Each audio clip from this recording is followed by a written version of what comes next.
Households obviously are trying to achieve various objectives, and we're seeing very large changes in how people want or need to access housing, whether they're going to rent. In fact, a lot of the models for who buys homes and at what age have changed dramatically.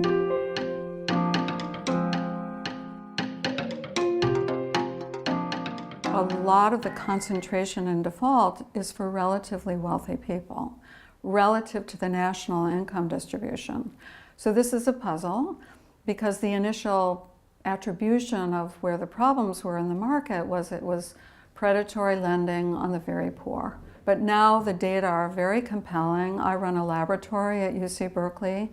We have all the loans in the United States. We have all the origination data for every loan. We have every house in the United States. We know every lien that was on the house for the last 20 years. We have very detailed information so that I can track a loan from its origination to the bond market that holds that loan currently. Most of the mortgages in the United States are not funded off deposits.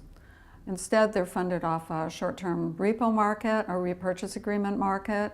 And this repurchase agreement market has very poor monitoring, and it's part of the shadow banking system.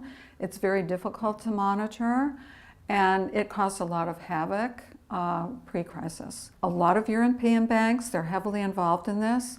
We have a lot of Chinese banks that are involved in this. So this is very short-term, very agile money that's moving in and out of capital markets rapidly. Unfortunately, it hasn't changed at all. So all of our mortgages are being originated in exactly the same way as they did pre-crisis. And we're pretty sure that this is where most of the problems happened in 2006 and 2007, which brought down about 2/3 of the lending capacity in the United States. And that market is incredibly fragile, and it will fail. So I've been working a lot on trying to build systems whereby we can monitor this building risk in how we fund mortgages in the United States.